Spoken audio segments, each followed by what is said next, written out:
Hey Vsauce, Michael here, and today we are going to talk about why we dream. What's going on inside our brains? The scientific study of dreaming is called onirology, and for most of history it didn't really exist because you can't hold a dream. It's difficult to measure a dream. You can't taste it. You can't see other people's dreams. And if you ask them to tell you what they dreamt, the results are almost always unreliable.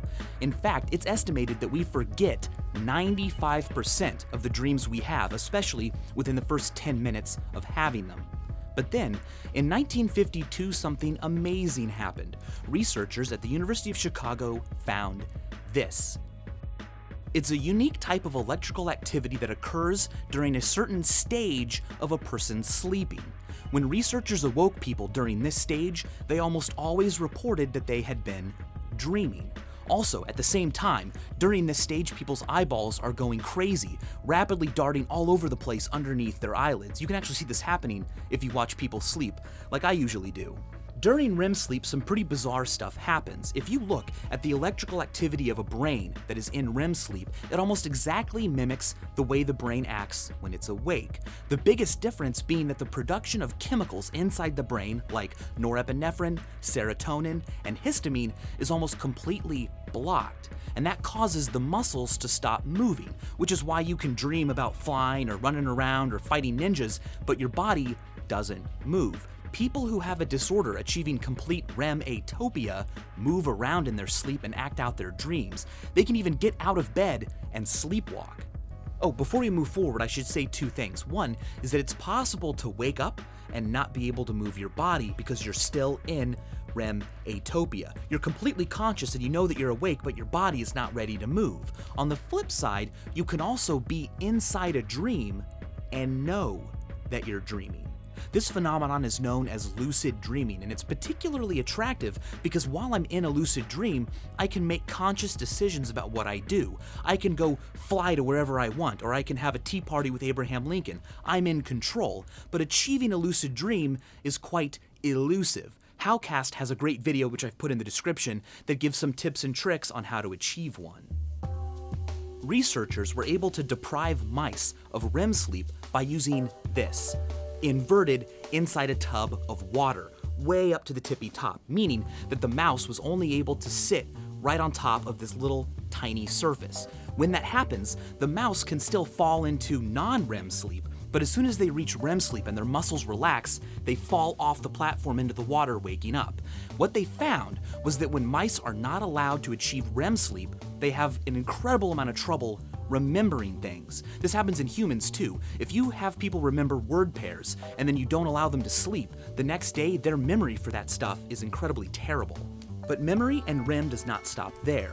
If a person learns a difficult new task during the day, say a new instrument or a new type of difficult puzzle, you can measure the electrical activity in their brain while they do that. And then, while they sleep that night, whether they know it or not, their brain replays those electronic impulses.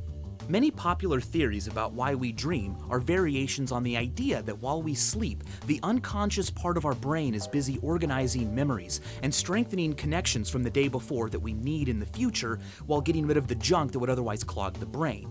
Now, so the theory goes, these electrical impulses are detected by our conscious brain, and our cortex freaks out and doesn't know what it means, and so it tries its best to create a cohesive story, creating a dream. This would explain why dreams are often so fantastic and seemingly random. They're not supposed to make sense. They're not an actual message from our brain. It's just the results of our cortexes trying to synthesize the noise coming from all the work being done back in the unconscious.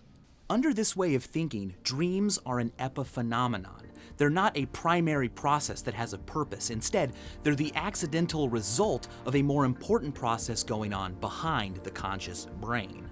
But some researchers don't believe that. They believe that dreams serve a primary purpose, and that purpose is to prepare us for threats. They think this because the most prevalent emotions felt during dreams are negative, abandonment, anger, and the most common of all, anxiety. The theory goes like this. Back when we were early humans especially, we had no idea what kind of threats we might encounter during the day. And so, to prepare us, our brain would simulate anxieties while we slept to make us better prepared for that feeling in the real world. So people who had terrifying dreams were better at dealing with anxiety in the real world and had stronger genes. Alright, so the theories we discussed today are quite popular, but they don't really enjoy a consensus. Not everyone agrees on them, and they barely scratch the surface of scientific thought about dreams. But that's kind of the cool thing about dreams.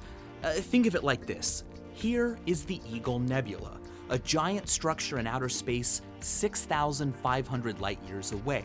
But despite its distance, we pretty much know what it's made out of. We know that it's 100 trillion kilometers tall. We know what caused it, and we know where it's going to be in 750 million years. But last night, I had dreams, and no one really knows why or for what reason. And that's pretty cool, and that's why, thanks for watching.